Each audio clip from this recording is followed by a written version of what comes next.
Hey, what's up, Sarah? Hope you're doing well. Hope you're doing well. So thank you for responding to the text, and I just wanted to kind of reach out, make sure that that you have options and variety in your movement.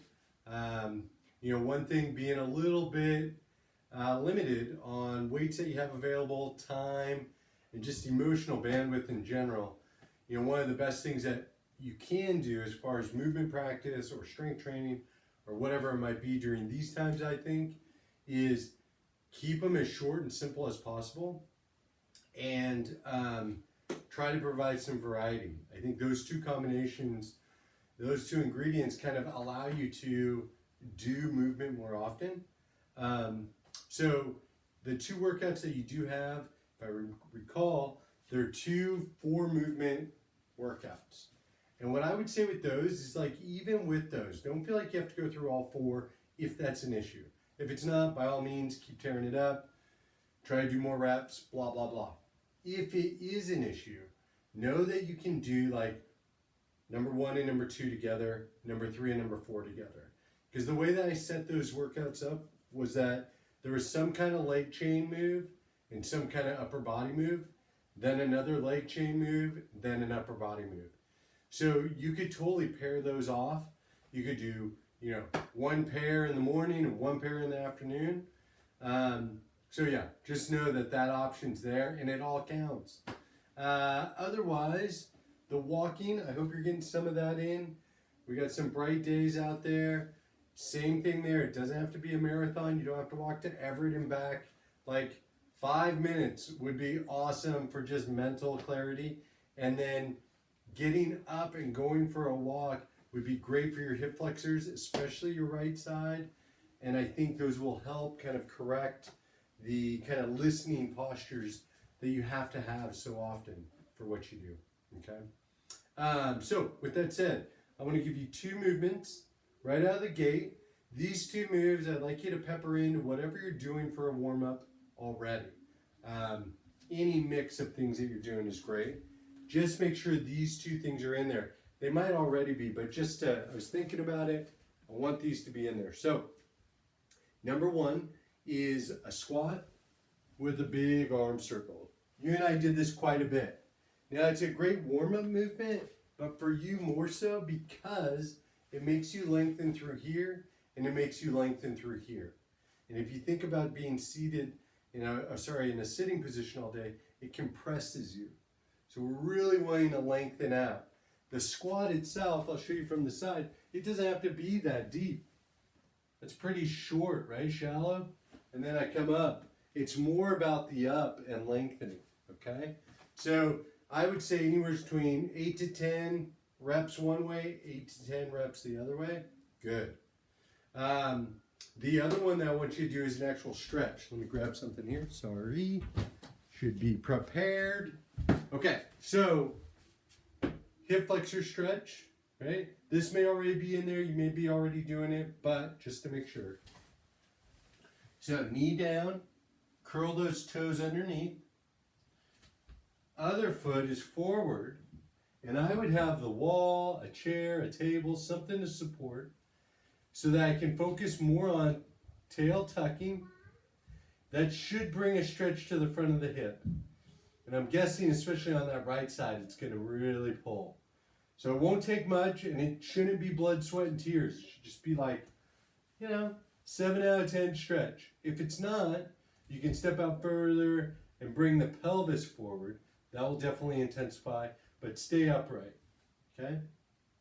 So I would hold that for 60 seconds on one side, 60 seconds on the other. And that one you could pepper in whenever and wherever. So it'd be a great thing to do, both those movements actually, in between patient/clients. It'd be a great thing for a warm-up, and it'd be great pre-going anywhere for a walk or whatever, okay? So those 2 things, those are kind of movement practice and or warm-up type movements.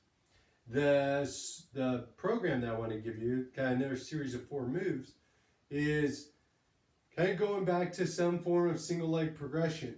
Now, it may have been a while since you've done anything like this, because the leg chain, the big ones that I gave you, were a squat variation. So for this one, you know, I wanted to change it up, but I do want you to use some kind of support. I'm going to use this for the sake of video, but you could use a chair. That chair really worked for you in the past. You could do a countertop, anything like that. But basically what I want you to do is return to a butt burner, right? And that's the one where you take that knee, where that knee is right on the back side of the heel. Now my position, this leg and this knee are still hip width apart. But as far as how far back I step, that knee should be right behind that heel, and my chest is leaning forward, and then I come out. Since I have both hands on something, I'll be able to use that to help me with that, right? But I do want you to make sure that front leg is the leg that's working. Okay, so I'd say 90% of your weight's on that front leg. If you need help, use that support system, right? So we're gonna say 10 reps on one side. Sorry, no. Let's do that for time. So 45 seconds of work. Start now, you might only get 2 reps, especially if you haven't been doing this that much. So maybe you get 2 reps on your left, 2 reps on your right. Fine. But do 45 seconds on one side, 45 seconds on the other. Note how many reps you get and just note it. You can jot it down if you like. But as you keep coming and practicing it for the same 45 seconds, you'll notice you get stronger and you'll be able to do one more and one more and one more. And then soon it'll become more of a conditioning piece. Okay? So that's number 1, butt burner supported. Number 2, your pushes have been some form of planking. And I want to change that up. We used to do knee push-ups, but I was thinking, especially since you don't have to worry about being in front of a camera and stuff like that to stay in view, you can go anywhere in your house. So I would start off with the kitchen counter, and I really like the sink part because you can wrap your hand and do a push-up from there. And the key to it is that the angle at my armpit should be 90 degrees here, right? If I go back too far, that's not going to work. If I go in too close, that's not going to work. So I find that 90 degrees, and then I push. Now, whatever my hands are on, in this case, the countertop by the sink, I want the middle of my chest to come towards that edge. If it's coming and hitting me in the head, chances are I'm not 90 degrees here, or if it's hitting me in the stomach, I'm not 90 degrees there, right? And so I want to be able to use my chest muscles, and then I have to ensure that I am 90 degrees. Otherwise it becomes a weird shoulder or a weird lat and back, so make sure it's there.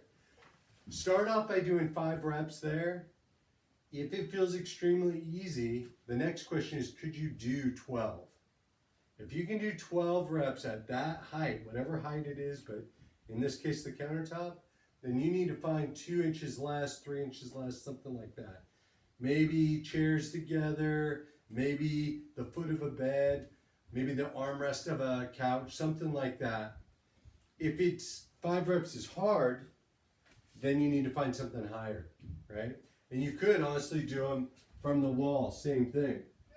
That would be another way to get that push in. And I would still keep with 5 reps to start, work my way up to 12, and then move on, okay? So that's 2. Number 3 is another hinge motion. You've been doing bridges, which I think are great, but let's give you another standing one, and it's one you should be familiar with. We're going to take that broomstick or that dowel on your back, right? Remember that one? And we're going to go hips back, hips forward, right? And we're going to keep doing that. So I would say, let's do 10 reps of that one, but you got to keep 3 points of contact. Now remember how your tail would kind of come off? You got to keep it on there. You got to keep between the shoulder blades and the back of the head connected. So the biggest cue for you is you had a lot of mobility to be able to hinge, but you would go forward, right? See how my hips are right over my ankles? And so it puts more strain on the low back. I want you to get your hips behind your ankles. Now I get to use my hamstrings and my glutes to support me, okay? So really make sure that, you know, what dictates how far down you get is the fact that your hips get back enough. So it's all about pelvis back, pelvis forward, 10 reps. The final one, you've been doing some pulling, and those have been the supported stagger row. I'm guessing you're still doing with the heavy weight. And then you had the unsupported 2-arm row. Both great. So it's been a little while since I saw you, and I can't imagine, you know, with everything going on, one of the things that we saw right out of the gate with you was that there was a lot of this. Now, as stress comes up, and I know you're taking care of people, like that's happening. I can almost guarantee it. So you could go no weight, you could go tuna fish, soup cans, 3-pounders I think you have, but they might be too much out of the gate. You're gonna go elbow straight, pinky side down, and then I come into that scaption. Right? So I have my right knee down, left leg forward. I'm going to do 8 reps there. And then I'm going to switch knees and I'll do 8 reps there. 2 biggest things. Shoulders stay down, elbows stay straight. If I can't do those, I have to go lighter. Right? If I can't do it with no weight, then I have to bring my reps down. But I have a good feeling that you're at least tuna fish can type lifting to start off. Right? So, like the other ones, I would go through and do a set of each movement, and then I'd take a moment if I need a moment, but then I'd start back up at the top with that butt burner supported, right? Doing 45 on one side, 45 on the other, and I'd work my way down. Aside from that, the rest intervals between the moves, don't worry about those. If you have to take a break, take a break. As soon as you feel able, then you go into that next move. But like I said, I just want to give you kind of next steps. Please do not hesitate to reach out if I can be of assistance or help. You're helping plenty of people every day, every week. I'd like to support you in that role. You're doing good work. Anyways, have a good day. See ya.